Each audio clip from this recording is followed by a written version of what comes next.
கடைக்கு புதுசா? பழசா இருந்தா மட்டும் என்ன பண்ண போற? இல்லையா, இதுக்கு முன்னால பார்த்தது இல்லையேன்னு கேட்டேன். முன்னாடி பார்த்தா மட்டும் என்ன பண்ண போற? யோ, முன்ன பின்ன பார்த்ததே இல்லைன்னு கேட்டையா? பின்னாடி பார்த்தா மட்டும் என்ன பண்ணுவ? ஆஹா, நம்ம விட்ட நம்ம கிட்டே போடுறேன். ஆரம்பிச்சிட வேண்டியதான். என்ன வேணும்? என்ன வேணும்? என்ன வேணும்? என்ன வேணும்? என்னதான் வேணும்? என்னதான் வேணும்? நீ கடைக்காரனா நான் கடைக்காரனா? நீதான். அப்ப நான் தானே கேட்கணும். ஆமா. என்ன வேணும்? என்ன வேணும்? என்னதான் வேணும்? என்னதான் வேணும்? ஏன் காலங்காத்தால இப்படி வறுத்தெடுக்கிற? என்ன வறுத்தெடுக்கவே இல்ல. ஐயோ, வறுத்தெடுக்காம என்ன வேணும்னு கேளியா? வறுத்தெடுக்கிறதுக்கு தான் என்ன வேணும்னு கேட்டேன். நீ என்ன கேட்ட? என்னதான் கேட்டேன். ஓ, நீ என்ன கேட்டியா? உன்னையாவே கேட்டான். ஏன் குழப்பற? நீ இந்த எண்ணெய் தானே கேட்ட? அப்புறம் என்ன முதல்ல சொல்ல வேண்டியா? வந்த உடனே ஏதோ இடமா பேசிட்டா அதுக்கு இப்படி ஐயா பம்படிக்கிறது. என்ன வேணும் சொல்லியா? எந்த எண்ணெயா வேணும்? கடல் எண்ணெய். அப்படி சொல்ல வேண்டியதானே. இது நல்லெண்ணெயா? நீ முதல்ல கடல் எண்ணெய் தானே கேட்ட? ஆமா. அப்புறம் என்ன? இல்ல நல்லெண்ணெயான்னு கேட்டேன்.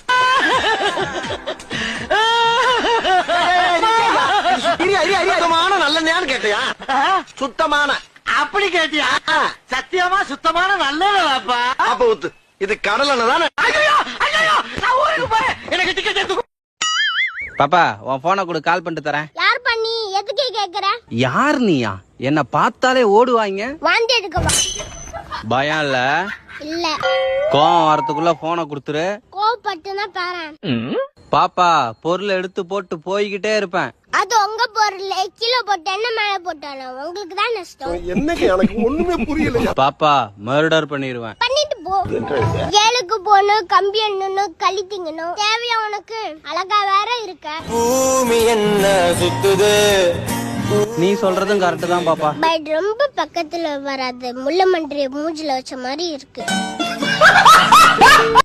கோயில்ல 2 உண்டை தயிர் சோறை வாங்கி தின்னுட்டு சிவனேன்னு ஒரு மூலையில படுத்திருந்து மிஞ்சி போனா ஒரு 4-5 சிஷ்யனுங்க இருந்திருப்பானுங்க. ஒரு கார் இருந்திருக்கும். நான் பாட்டுக்கு வாய்க்கு வந்ததை எதையோ ராமா கிருஷ்ணா கோவிந்தான்னு 4 பேருக்கு நல்லதை சொல்லிவிட்டு அப்படியே இருந்திருப்பேன்லடா. என்னைய போய் அடி அடி அடின்னு அடிச்சா நான் என்னதான் பண்ணுவேன்? நான் ஒரு பரதேசிடா. பரதேசிகளை எல்லாம் அடிக்கப்படாதுப்பா. அவங்க பாட்டுக்கு வாழ்ந்துட்டு போறாங்கன்னு விட்டுறணும். செட்டி வீட்டு 1001 ரூபா கூலிக்கு பொட்டி அடி பையனா நான் பெங்களூர் போனவங்கய்யா. அங்கேயும் இருக்க விடாம அடி அடி அடின்னு ரவுண்டு கட்டி அடிச்சா நான் என்னத்தான் பண்றதுங்கய்யா? கண்ணிறக்க நானும் அண்ணாமலையார பார்த்து மனசு நிறக்க அவரை நினைச்சு வாழ்ந்து செத்து போயிருப்பனேடா. என்ன ஏன்டா இவ்வளவு பெரிய ஆளா ஆக்குனீங்க?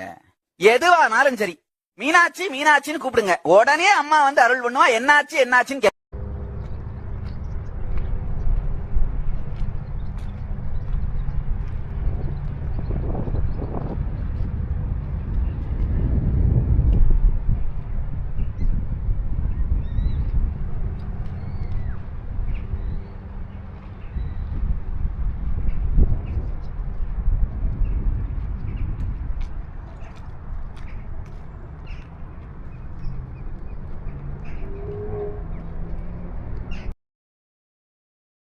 என்னப்பா இப்படி மேல வந்து விழுகிற? வேணும் நாங்க வந்து மோதனா தெரியாம மோதிட்டாங்க. போங்க. போய் தொலை. எது போய் தொலையா? நாங்க போவோம். இங்கேயே பாய வச்சு கூட மல்லாக்க படுப்போம். உனக்கண்ணா நீ போயா முதல்ல. வேண்டாம். என்ன கொடுத்தாங்க உனக்கு வேணாங்கிறப்ப? நான் மோசமான ஆள். நாங்க ரொம்ப கேவலமான ஆளு. கேவலமான ஆளுனா? எந்த லெவலுக்கு இறங்கி அடிமட்ட வரைக்கும் போய் அலசுவோம். என்ன சண்டைக்கு வர்றையா? தெரியுதுல்ல, மண்ட பத்திரம். எனக்கு தெரியாத ஜெயிலே இல்ல. அப்ப நாங்க என்ன யாரு? பாளையங்கோட்டை ஜெயில தான் படிச்சத. வேலூர் ஜெயில வெள்ளை அடிச்சு வாடகைக்கு விட்டு திரியலாம். பல ஆண்டுகளா மதுரை ஜெயில மைதானம் அமைச்சு மல்யுத்தம் நடத்தின பரம்பரை நாங்க. அது போக தமிழ்நாட்டுல இருக்க சப்ஜெக்ட்ல பூரா என் சப்ஜெக்ட் தாங்க பாடமா எடுத்து நடத்துறாங்க. போவையா கக்கிச்சு போறத வந்து கலவரம் பண்ணிக்கிட்டு இருக்க. பேருக்கு அதுக்கு சம்பந்தமே இருக்காது. என் கூட படிச்ச பொண்ணுக்கு பேரு அனுப்பிரியா. ஸ்கூலுக்கு அனுப்ப மாட்டாரு, காலேஜுக்கு அனுப்ப மாட்டாரு. அனுப்பிரியா. நாங்க போய் கேட்பேன், அனுப்பிரியா. இன்னொரு பொண்ணு நான் காலேஜ் படிக்கும் பேர் வந்தனா. அவன் வந்தனா வராட்டி எங்களுக்கு என்ன? இப்படிதான். எங்க ஊர்ல ஒரு ஆளுக்கு பேரு சடையாண்டின்னு பேரு. 3 முடி உச்சந்தலையில பேரு சடையாண்டி. கஞ்சா வழக்குல ஒருத்தர் அரெஸ்ட் ஆயிட்டான். பேர் என்ன தெரியுமா? மானஸ்தே. அவனெல்லாம் எங்க போய் பார்த்து என்ன செய்ய இது வரைக்கும் ரொம்ப நாளா ஒரு ஆசை. என்னடா தங்க என்னை மாதிரி பெரிய ஆளா? அதுக்கு நான் டெய்லி பக்கெட் பிரியாணி தான் சாப்பிடணும். சங்கீதத்துல ரொம்ப முக்கியம் ராகம் தாளம். ராகம் அம்மா மாதிரி, தாளம் அப்பா மாதிரி. அப்போ சுதி சித்தி வாயா காலையில் 9:10 வேலைக்கு வருவது, ஈட்டியை நீட்டி பிடித்தபடி சுவரோடு சுவராக பள்ளியை போல் ஒட்டி இருந்துவிட்டு மாலை 5 மணி ஆனவுடன் வீட்டுக்கு ஓடி விடுவது. இடையில் 1 மணி நேரம் உணவு விடுமுறை வேறு. 5 அறிவு ஜீவன் போல் உங்களுக்கெல்லாம் ஒரு வாழ்க்கை. பெரியோர்களே, தாய்மார்களே, நான் இங்கு மற்றவர்களைப் போல வளவளா குலகுலா என்று பேச விரும்பவில்லை. ரத்ன சுருக்கமாக பேசி உங்கள் மத்தியிலே விடைபெற ஆசைப்படுகின்றேன். ஒரு பெண்ணுக்கு திருமணம் என்பது குதிரைக்கு கொம்பு முளைத்தது போல், உடவன் கொம்பு தேருக்கு ஆசைப்பட்டது போல், சூரியன் மேற்கே உதித்தது போல் என்றுதான் நான் கருதுகிறேன். இதற்கெல்லாம் என்ன காரணம்? நாம் சிந்திக்காதது ஒன்று மட்டுமே தான் காரணம் என்பதை இங்கே நான் தெல்ல தெளிவாக சொல்லிக் கொள்ள கடமைப்பட்டிருக்கின்றேன். உதாரணத்துக்கு இந்த மணப்பெண் சுபலட்சுமி எடுத்துக் கொள்ளுங்கள். திருமணத்திற்கு முன்பு சில வாலிபர்களுடன் ஆற்றங்கரை ஓரத்திலேயோ அல்லது செடி கொடிகளின் மறைவிலேயோ அரசல் புரசலாக சில கசமுசாக்களில் ஈடுபட்டிருக்கலாம், கர்ப்பமாயும் கலைத்திருக்கலாம். இந்த விஷயம் தம்பி கணேசனுக்கு தெரிய வரும் பொழுது இதை பெரிதாக எடுத்துக் கொள்ளக் கூடாது.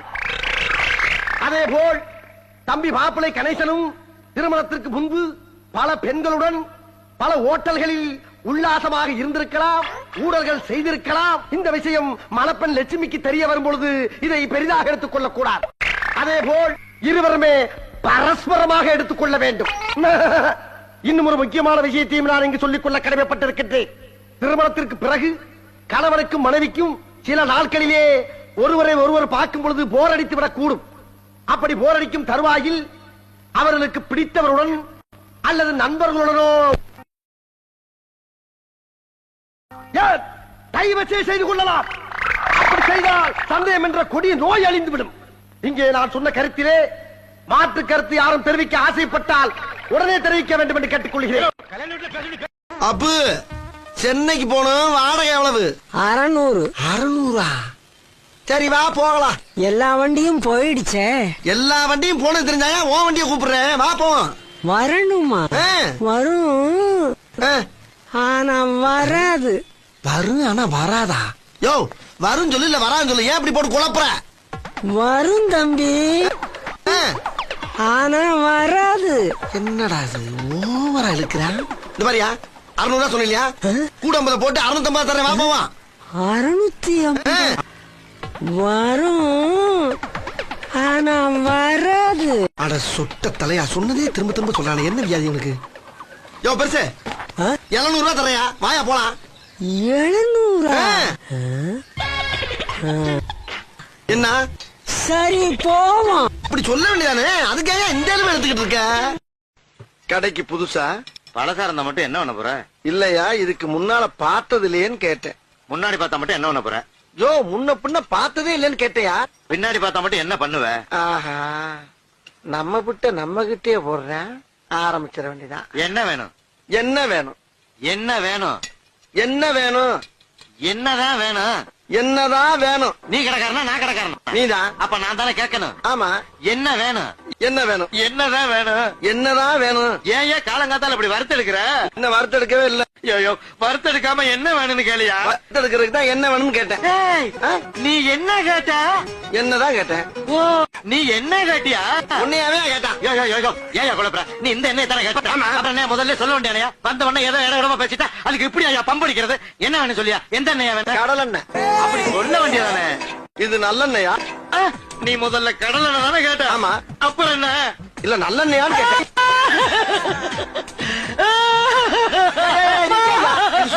சுத்தமான நல்லெண்ணெயான்னு கேட்டியா? சுத்தமான. அப்படி கேட்டியா? சத்தியமா சுத்தமான நல்லதாப்பா. அப்ப ஊத்து. இது கடல் எண்ணெய் தானே? ஐயோ நான் ஊருக்கு போறேன், எனக்கு டிக்கெட் எடுத்து